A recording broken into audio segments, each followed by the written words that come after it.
Thanks for joining us on the podcast here. For those that don't know you, we're obviously going to dive through a little bit of your story today with what you're doing now with T Factor. I'm sure we'll get into all that kind of stuff. But for those who don't know you, Mark, tell us a little bit about your career. Where did you start off? Yeah, I started my career really at Cornell. I got my PhD in biochemistry at Cornell in my 20s, finished that at 25. And then went into the biotech world, went to Ralston-Purina, which is owned by Nestle's now, and then in Germany for 4 years, heading up a biotech group there, second largest chemical company in Europe called Degussa, now called Evonik. They'd be second largest right after BASF, and lived there for about 4 years. And then I was doing some joint ventures with ADM, Archer Daniels Midland, another Fortune 500 company like Purina and Nestle's, and they were number 56 on the Fortune 500. I think they're number 38 maybe today. It was about 70 billion in revenue and 32,000 employees. And I joined them as their divisional president and corporate vice president of the company of the biotech industry in 1989. I was 32 at the time, and I had that role for almost 8 years. And Decatur, Illinois, leading that largest biotech plants, really fermentation-wise, including ethanol. So you can imagine the size of that in the world, largest biotech fermentation in the world, citric acid, corn syrup. I mean, some high volume products for about 8 years. And we'll get into a little bit what happened there at the company here in a minute. And then for about the last 20 years, I've been involved in this faith at work movement. I became a Christian kind of during that journey. And I've been the last 20 years in this faith at work movement. I was 10 years COO of Cypress Systems, a biotech cancer research company. I'm still on their advisory board today, and I was COO and president there, and a faith-based, purpose-driven company. And then I was about 8 years COO of CBMC, Christian Businessmen Connection, a 95-year-old ministry where Billy Graham became a Christian through that ministry. And Mike Pence became heavily involved when he got out of law school with CBMC, had a big impact on his life. And so a lot of well-known individuals. I was about 8 years COO there, and I've been about almost the last 7.5 years vice president of culture and care at Coca Cola Consolidated, leading all the faith integration at a publicly traded $7 billion, 17,000 employees company, maybe one of the largest faith-based publicly traded companies maybe in the world. We don't know anyone else that would call themselves a publicly traded faith-friendly or faith-based company. And about 7.5 years leading that, all their chaplaincy, prayer groups, all the faith integration, which we're pretty active in. Chaplain in every plant, 104 plant sites, chaplain in every one. So it's a pretty faith-oriented, purpose-driven company. So I'm 20 years in this faith at work movement. Mark, my favorite thing about you is there's a game you play sometimes at a party and say, hey, if somebody were to play you in a movie, who would that be? Dan and I need to play that in the hypothetical. But you don't need to play that in the hypothetical. So there was a movie, and it starred? Matt Damon. Matt Damon was the guy who played you. Yeah, we got to know him, and we got to know his wife. My wife also got to know his wife well. And, that movie was the Hollywood version. I will say, it happened when I was 32 years old, that case. And so it's 35 years ago. But I see the resemblance, don't you, Todd? Yeah, my identical twin. You see why they chose him. Yeah. They made you much nerdier in the film, but that's okay. Yeah. But I will say this, that the FBI was so upset about the accuracy of that. They did a documentary, just for your listeners. They did a documentary on Discovery Channel to combat the movie. Really? 2 months after the movie, called Undercover.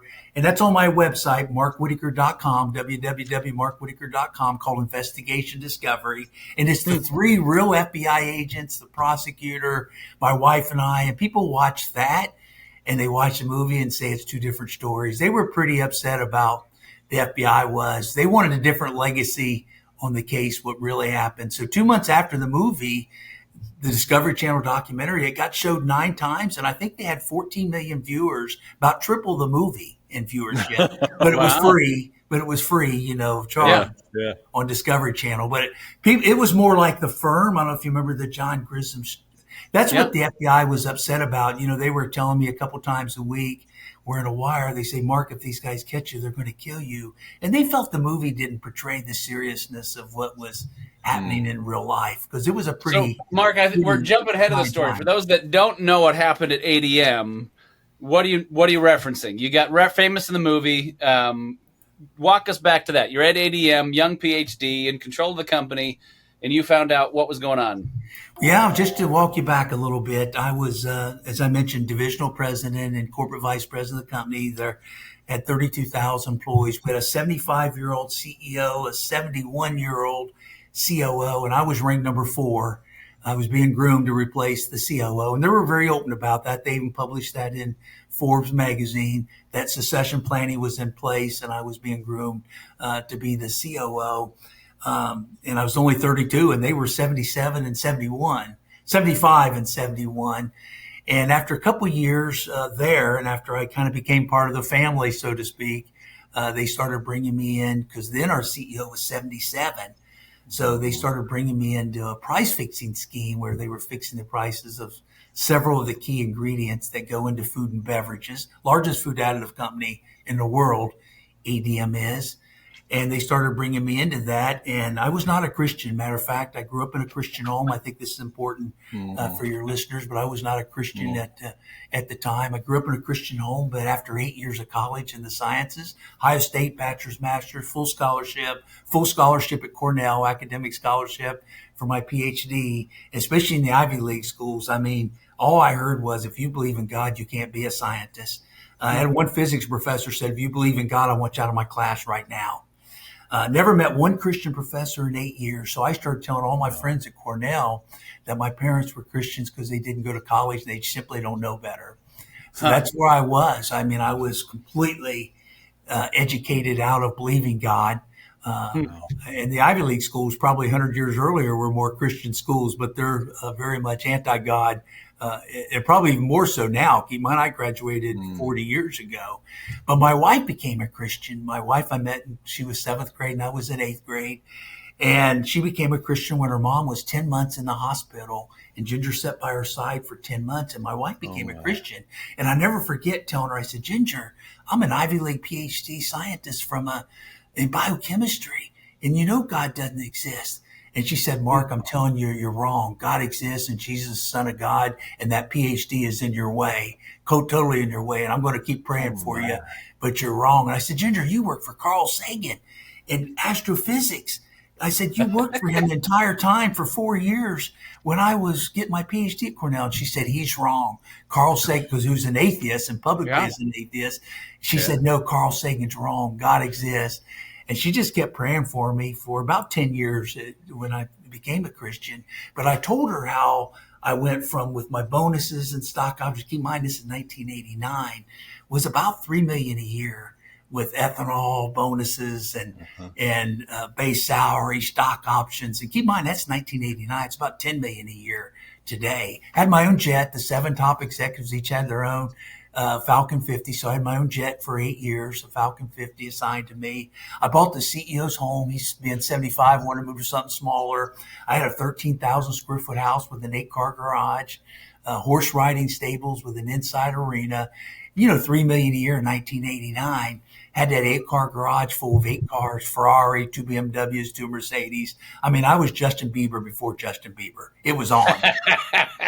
Did you have the dance moves to go with it, though? That's the question. If you don't have God in your heart and you're earning $300,000 a month in bonuses, it becomes your God.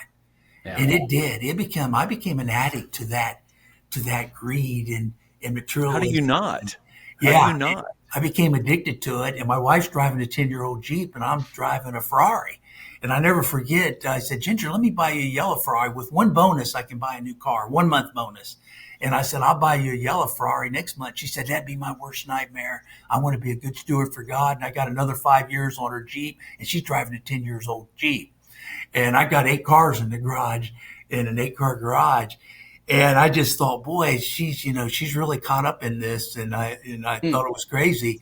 But in reality, she was the one that was right. I just didn't get it yet. And I was caught up in that. And so I told her how I was going to go from 3 million to 10 million when I became the COO. But I had to learn this what the company's doing first, where they were teaching me how to do price fixing. And she said, Mark, is that legal? And I said, well, it's not legal, but everybody does it. They've been doing it for 12 years. I learned about it about 7 months ago, but I know now for me to become the COO, go from divisional president to the company president and COO, I have to do this. And eventually I have to take it over. And she said, well, Mark, that's a fraud. She said, how much does the company earn doing this? I said, well, out of our $70 billion in revenue, we're $4 billion in pre-tax profit, maybe $1 billion they estimate from the price fixing. She said, well, who pays for it? And I said, well, the consumers pay that. When Kellogg's and Coke and Pepsi and all these food additive, Pillsbury and Kraft and all these food and beverage companies buy these ingredients from ADM, the consumers pay that because they pass that on to consumers, these food companies. And she said, you mean my grandma on $800 Social Security? Go for the jugular. She said, I don't know if she's not wrong. That. She said she had to go pray about it. And she was several years a Christian by that point. She went up. She was on the book of Esther that week in her women's Bible study. She went and prayed about it. She came down 2 hours later and she said, Mark, I prayed about it. This is a massive fraud. I'm going to have to turn you into the FBI. But I tell you, I will stay with you. You're going to go to prison likely, but I will stay with you. But I'm going to expose this fraud. And she did. It became the largest price fixing case in U.S. history that would have never been a case without my wife, Ginger. That's awesome. Wow. Started by Ginger. Yes. That's crazy. How did that whole episode and the way Ginger engaged you in that, Mark? Because you weren't a follower of Jesus yet. No. So how did that play into ultimately you bending the knee and accepting Jesus for who he is? Well, I mean, I had to wear a wire. When we told the FBI that day I had a choice to be arrested or wear a wire. I decided to I was 34 at that time. I decided to wear a wire. They wanted to go after, I'm 7 months exposed to it. It was going on for 12 years. I'm only 2 years with the company at that point, and only 7 months even knowing price fixing even existed. So I had to wear a wire, and I blame my wife. I had to wear a wire from basically, they wire me up every morning, the FBI, 6 in the morning, every day, Monday through Friday for 3 years. That's where the documentary, I think, captured the seriousness of this case a lot more accurately. The FBI said, Mark, if they catch you wearing a wire, they're going to kill you. This is many people are going to go to prison. About 30 people went to prison, 4 from ADM alone. And they said, they can never catch you wearing a wire. We can't tell you how much your life's in danger. And I blame my wife for that. I blamed her a lot for wearing the wire.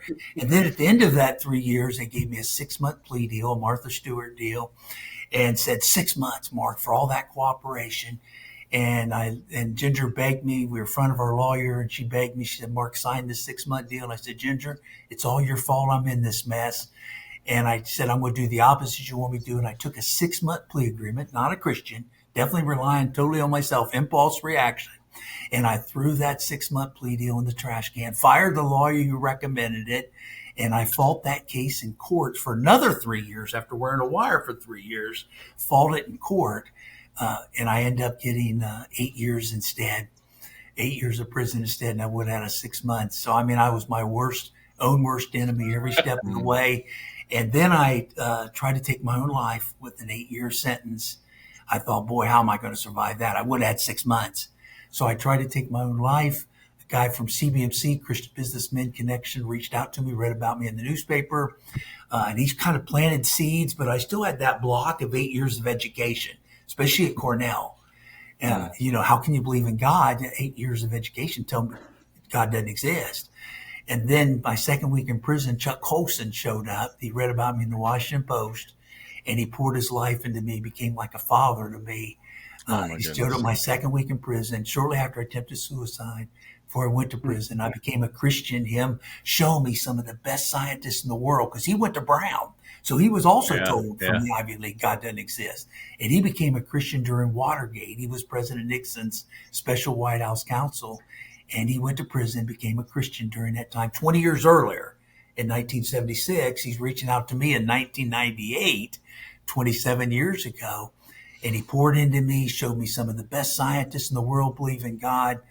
And I thought, wow, the universities really lied to me. They did. And I became a Christian my first year in prison with Chuck Colson discipled me and poured into me. Man. And Oh, it what a changed my beautiful life. story. And then I told my wife, I just had turned 41 the month before I became a Christian. It would have been in June of 98. And I remember telling my wife when she came to visit me the weekend, she mainly brought the kids to visit me. I was still blaming her for the 3 years in the courts, 3 years wearing a wire, a lot of blame, not pointing any fingers myself, pointing at everybody else, FBI, ADM, my wife, Ginger. And I remember when she came that following weekend, I said, Ginger, would have been June of 98. And she came that weekend. She moved to live next to the prison to bring my kids every weekend, 3 children. And I said, Ginger, I've got no one to blame but myself. And I was in tears. And I'd say our marriage started reconciling at that point. Wow. And we're 46 years married now to the very woman who forced me to turn myself in to federal authorities. Won't he do it? God writes the best stories, doesn't he? Yes. I mean, Mark, had you taken the 6-month deal, who knows that wouldn't have brought you to the end of yourself. Well, Maybe you we needed talk that about 8-year sentence. We get asked that often, Dan, and we get asked, well, what would happen? My wife says the most mad she probably ever was when I threw that in the trash can and blamed her. But she does look back and said, I probably wouldn't even listen to a Chuck Colson with a 6-month sentence. But when you got 8 years and you're at the very end of yourself, you're hopeless and helpless.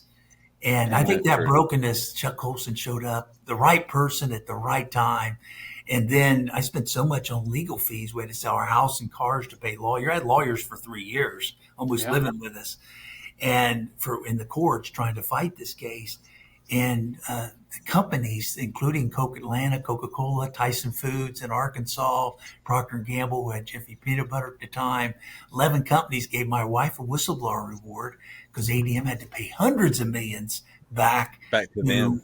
for the price fixing of lysine to Tyson Foods, citric acid to Coca Cola, corn syrup price fixing. They had to pay $400 million to Coca Cola in Atlanta, and those companies gave her a whistleblower award and contacted her through a lawyer in Washington D.C. Dick Stein and Shapiro was the lawyer for the class action suits of price fixing, and said, Ginger, these companies want to take care of your family the entire time while your husband's in prison. Wow, that's cool. And they financially took care of my family. The very people that were my victims took care of my family. And I worked for as vice president and an officer of the company of my biggest victim I'm working for now. Yeah. Coca Cola Consolidated. The citric acid, the corn syrup. I mean, only God could do that. Only God. That is very cool. So walk us through the journey. You're sitting there with 7-ish years left on your sentence.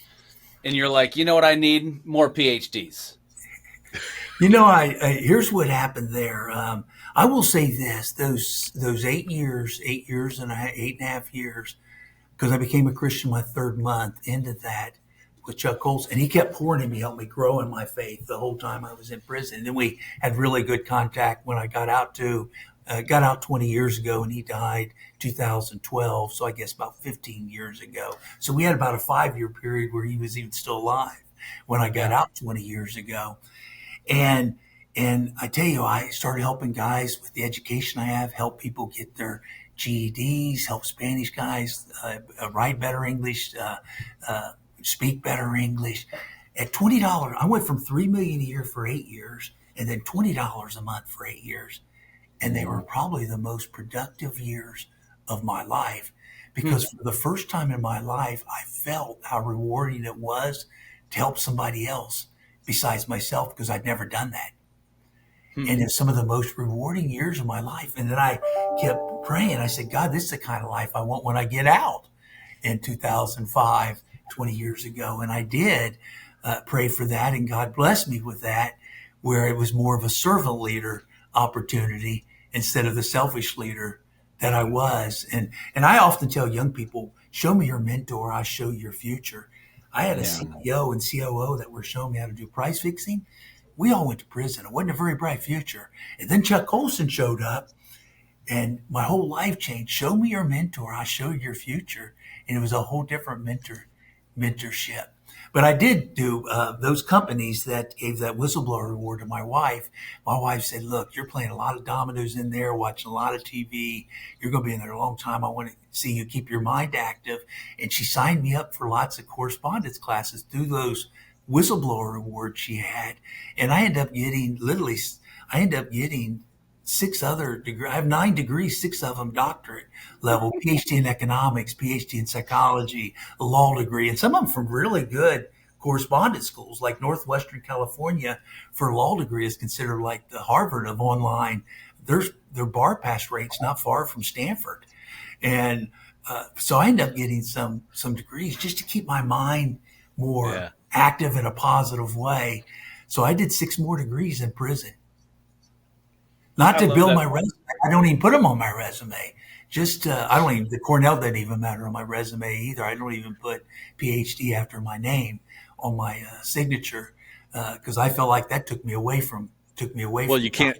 There's not so much room to put 6 PhDs after your name, Mark. I mean, after a while, it becomes a bit redundant and shall we say, a bit condescending. Okay, but it was neat though. The other 6 degrees, I was a Christian, so I looked at them so differently when I studied versus at Cornell. So it was a neat where I saw, boy, God's at work here in all these subject matters. That is so beautiful, that is fun. Man. So fast forward to that point now. You're coming out of jail. What's your framework about next steps? How are you processing life? How are you thinking through? You got excited about that disciple making, helping others aspect, which definitely seems to have continued the rest of your career. Yeah. But walk us through that mindset. You're ready to leave prison. That's on your back as the scarlet letter. What were you thinking? What happened then? Well, I learned I was really a realist, and I said, you know what? I'm not going to get back in corporate America. I've not seen many people come out of prison, even with an Ivy League PhD. You're 8 years in prison. You're a convicted felon. So I learned heating and air conditioning, learned it really well.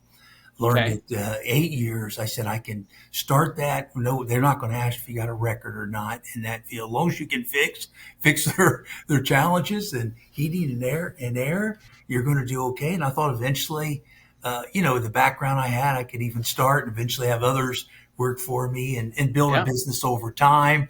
And was very positive about that for 8 years. But at that same time, one of the Cornell professors became a Christian, and he visited me in prison. And he said, Mark, with your background, I've got some companies that I want you to meet. And several biotech companies and pharmaceutical companies visited me in prison. And they had me review their patents, not paid positions, but an opportunity to be hired.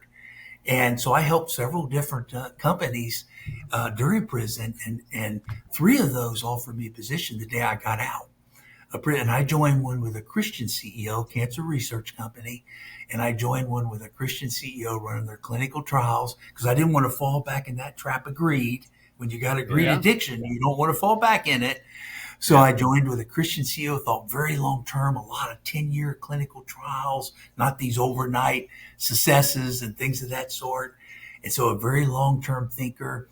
And I joined him, and I started off like right out of the level college, and I had a couple different promotions where I eventually became the COO and president of that company and Cypress Biotech.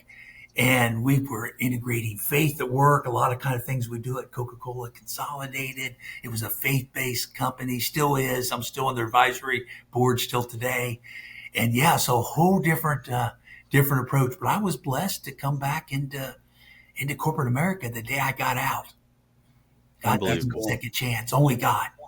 Ashes to beauty. Only God. Yeah, and then I got promoted to, you start all over again in your 40s, like someone who just got out of college. And eventually I was COO and president. And for 20 years, God's given me a really great season, corporate America, but doing it his way, not my way. Yeah. Yeah, Mark, what's interesting, because, and correct me if I'm wrong, but you currently wear 2 hats. Yes.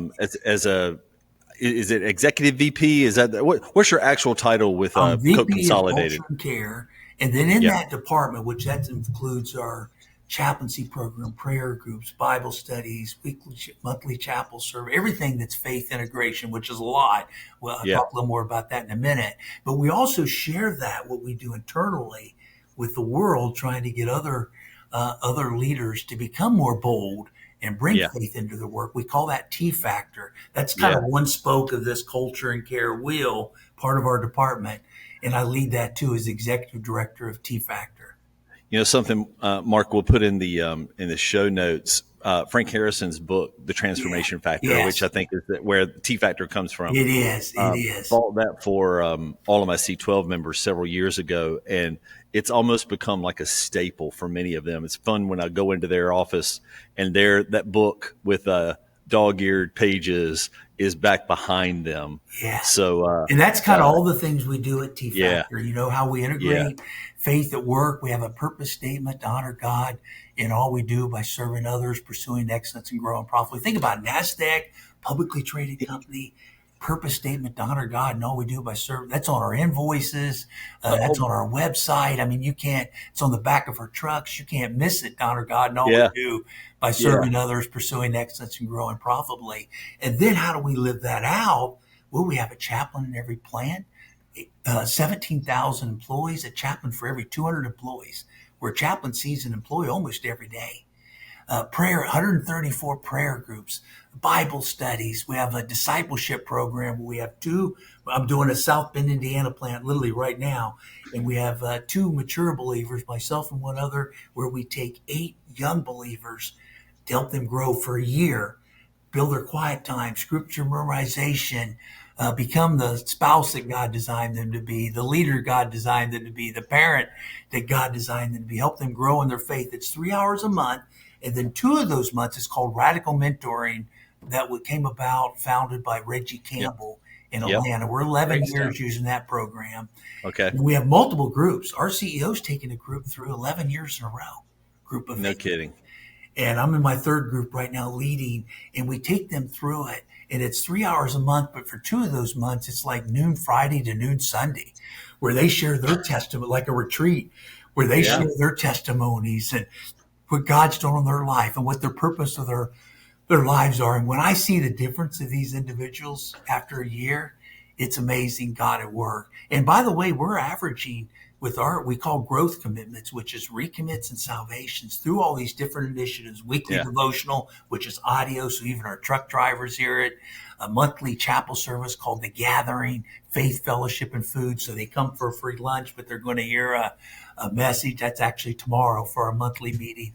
And we're averaging 317 per month of recommits and salvations from our employees.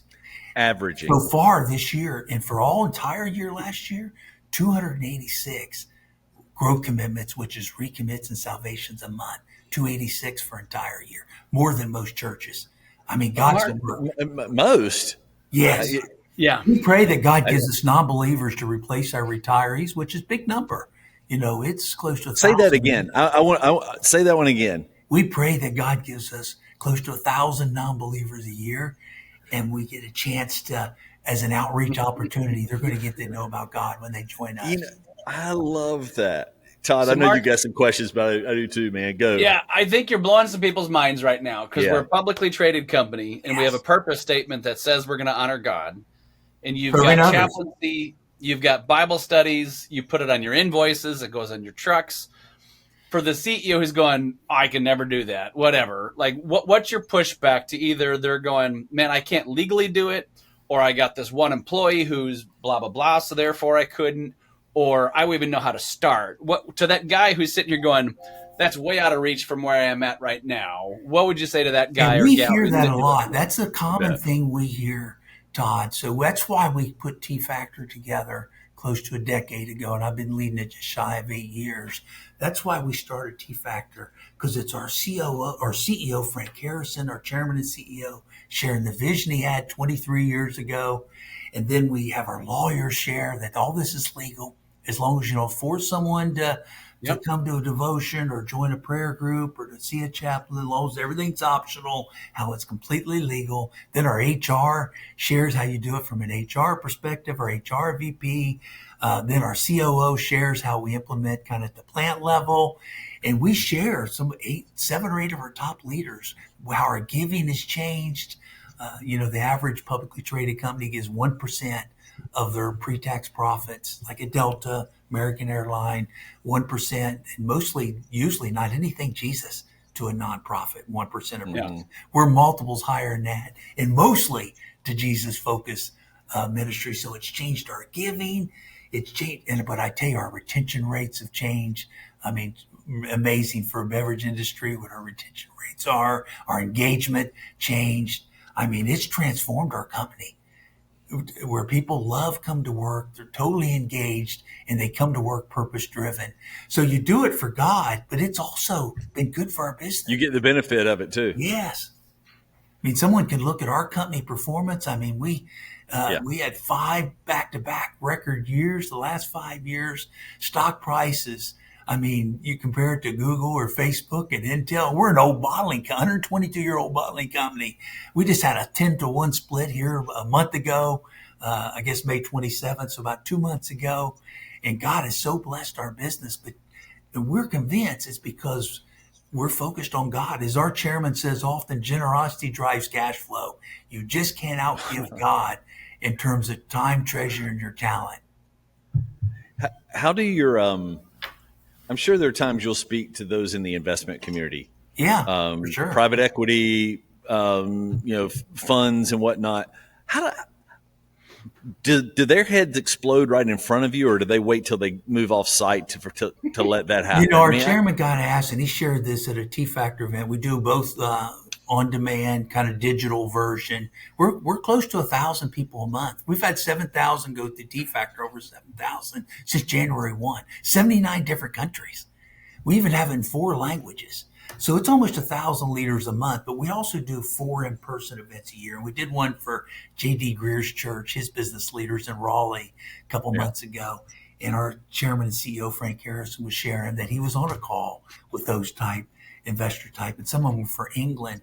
And he said, they asked that question. He was sharing this to the audience. They asked that question, well, how do you explain your results? I mean, your growth in your stock. And you're an old bottling company. How do you explain this? Even other beverage companies don't have near that result. And he said, well, I would tell you, but he said, I think the truth, you'd have a tough time absorbing the truth. And he said, no, I want to know. And he said, it's God. The more we focus on God. And then the gentleman called him from England the next day and they had a conversation. He said, I want to hear more about that and know more about that. He was so intrigued about how the more we focus on God, how God blesses our business. You can't we've had 5 back-to-back record years. Yeah. How about your colleagues over in Atlanta? Because I think, if you were to look at a more progressive agenda, obviously Coke has been more progressive. How does the nature of that relationship?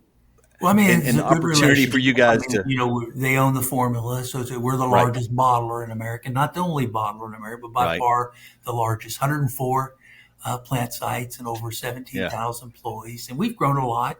It wasn't that many years ago. We were less than half that number of plants 8 years ago, and now 104 plants. So we've grown a lot too in the last 8 years, 9 years, especially since 2015, last 9-10 years. Tremendous growth.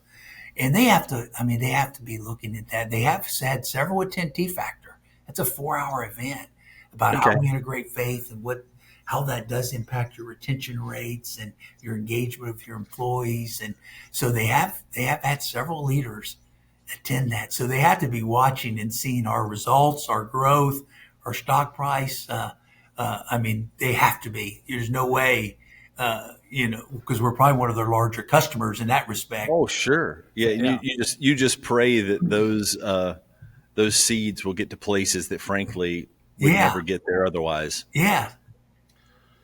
So Frank, I'm back to the guy. I know T-Factor is wonderfully helpful. Obviously, that's wonderful step. 4 hours online or in person is a slightly different format. But for the CEOs go, man, I still can't.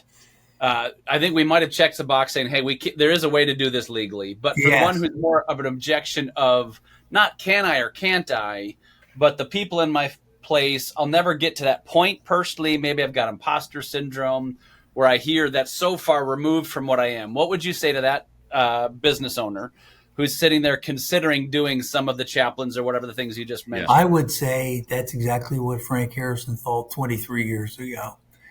He was told, you can't do this. You can't do this legally. He was hearing it from HR. He was hearing it from legal. If you go, you got to pray. Don't let anybody see you pray, and all these different things. And then he was at Clemson University and saw the head coach a few offices down was a chaplain on the door. And he said, you have a chaplain? He said, yeah. He said, we love to win football games. So we pray for these games. And he said, that's legal? He said, oh, yeah, it's absolutely legal.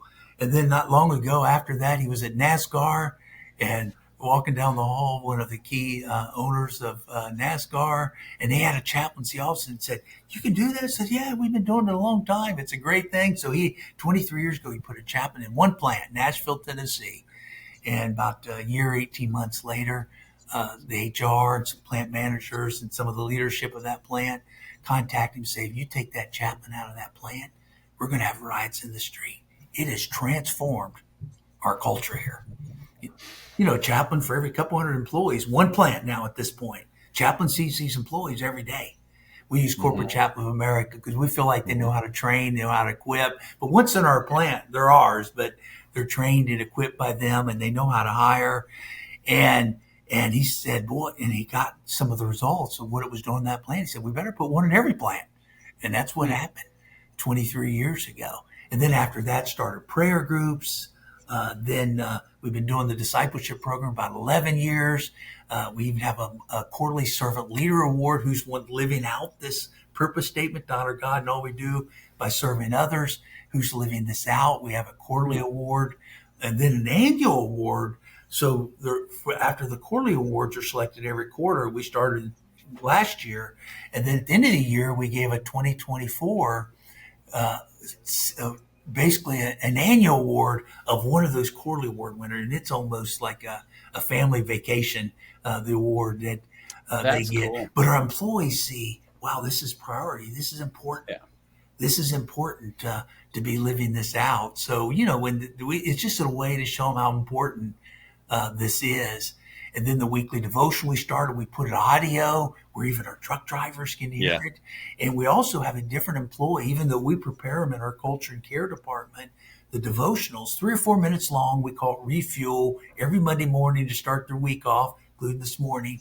But we put it audio, but we have a different voice from a different department.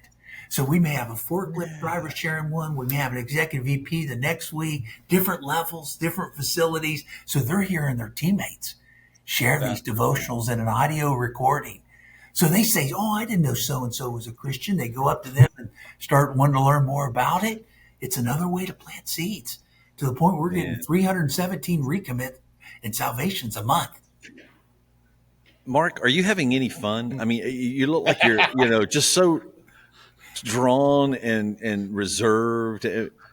I tell you, I look at the days when I had an 8-car garage, a horse riding stables with an inside arena that was heated, a mansion, 13,000 square foot mansion. People would go by my house, say, that man in his early 30s has everything.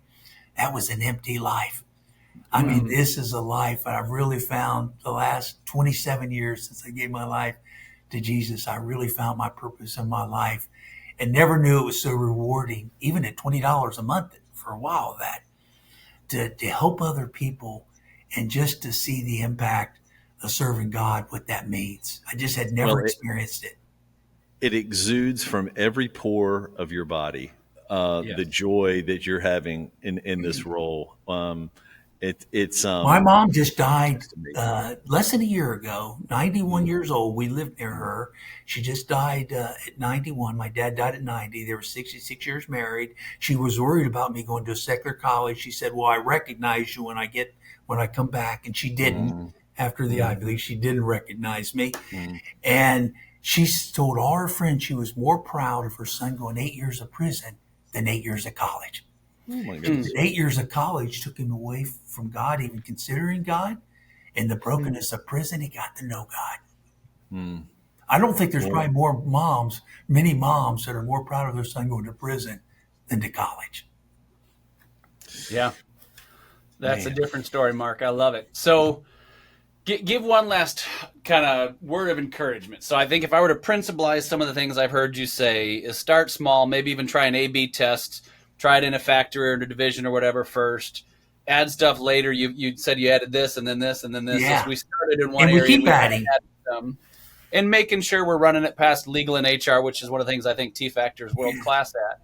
But you keep adding and keep iterating, and there is a positive bottom line to the stuff too. Your retention and engagement rates have increased, all the stuff. But if you were to give kind of last word of encouragement to that person who's maybe doing some stuff but not a lot, what would you say to that person that's you're going, what encouragement would you give? I would say this. When I look at our employees and see the suicide that's been prevented by having this purpose driven, and it's chaplaincy is a big part of it, but it's a lot more. There's a lot of more layers than chaplaincy. And I look at this, marriages have been saved, suicides prevented, lives that have been changed. I'm just looking at these 8 in South Bend, Indiana, that we're currently taking through Radical Men, and see these lives change, how they're thanking God it's Monday instead of thank God it's Friday when they come to work and they found purpose in the same job they were already doing, but they find their purpose in it. There's nothing more rewarding than that. Nothing more rewarding. I mean, it's been a life of what I see is these teammates and employees are finding that a life of significance as compared to the way the world defines success.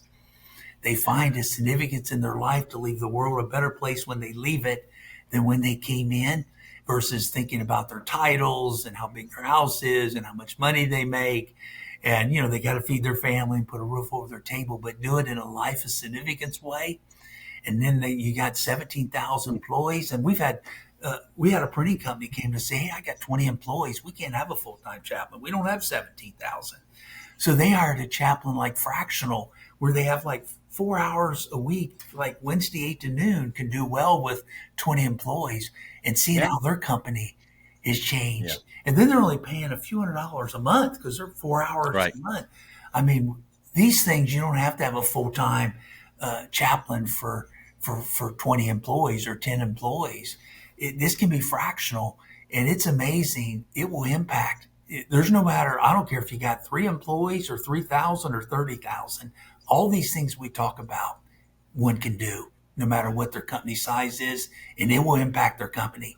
Their employees will become on fire. They will find their purpose, and I mean on fire in a good way. Passion, enthusiasm is infectious. They will catch that enthusiasm, and you will see more passion running through your company than you've ever seen in your life. And nothing more rewarding than that. Yeah. Oh man. Listen, we're praying that this conversation is going to find its way to not only faith-based CEOs, but maybe those that can even share parts of your story. Maybe they just Toyota came to one of our events, by the way, in Dallas. Not a faith-based company. They do have a Christian ERG, and they're literally hiring their first chaplain in Huntsville, Alabama right now because they see the retention rate change, the engagement. And they say if this Huntsville, Alabama beta test goes well, Toyota said they're going to put a lot of plants around the world. That's awesome. That's amazing. And that's not a faith-based company. But you and I know that there are so many followers of Jesus that are in positions of influence that are scared to death. Yeah. Mm-hmm. And would you close our time today just by praying over those men and women that God would give them the courage to do the next right thing? Yeah, whatever absolutely. That might be, the little thing. Would you pray over those men and women? Yeah, but we also have a website, t-factor.com, just for to be aware of, that has a lot of information too, just in case they don't have Frank's book in front of them. But it even has Frank's book on that website to t-factor.com. It talks about a lot of things that we talked about. And it even has where you click this link and you go to our on demand that goes into the 4-hour more detail version. But let me pray for your listeners. Please do.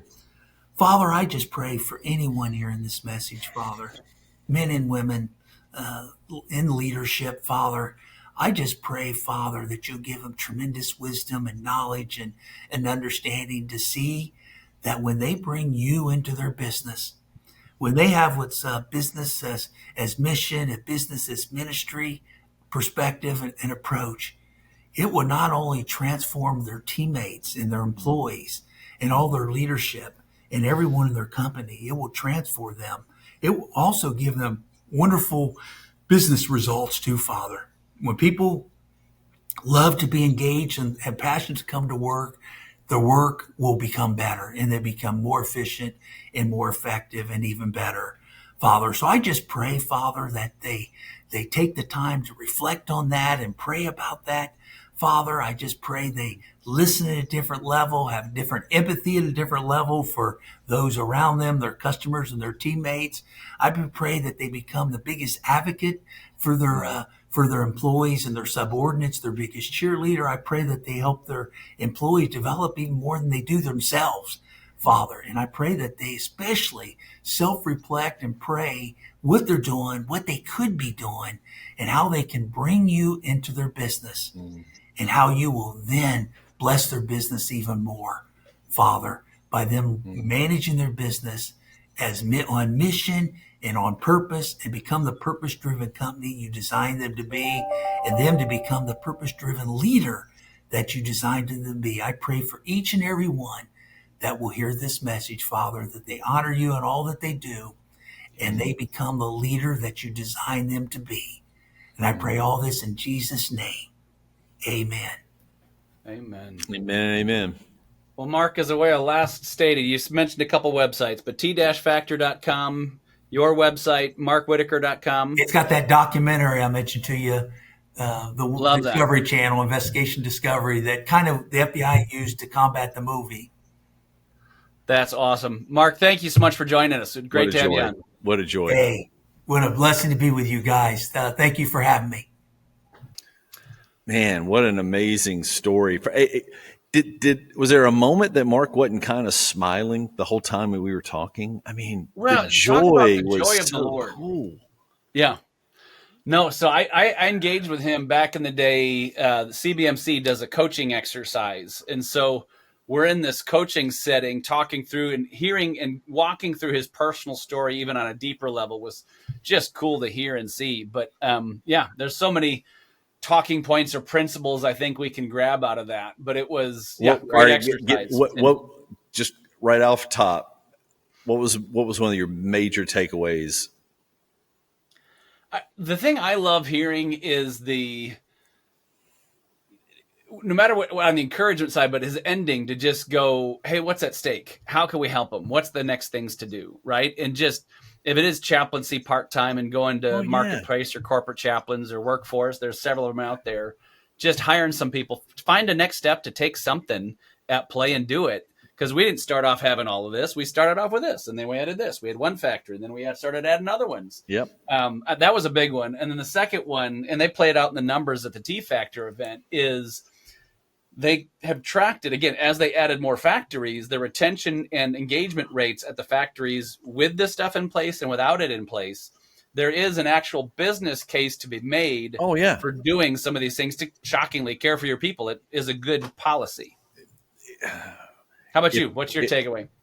The quote that I will take from this: show me your mentor and I'll show you your future. Yeah. Now, obviously, it's kind of cool to get Chuck Colson to step in and become your mentor. Okay, that doesn't suck. Yeah. But when do we stop needing someone to speak into our lives? I'm there, you're there. So one of my challenges to take away from this is, who am I bringing to that table that they get to speak into my life? What a powerful story, man. Those of you that are still with us, man, thanks for joining us. We hope to keep bringing these incredible stories. There's more of them than you could possibly imagine, of people who are taking their faith and they are leveraging it for eternal ROI. So thanks for joining us, and look forward to having you with us next time.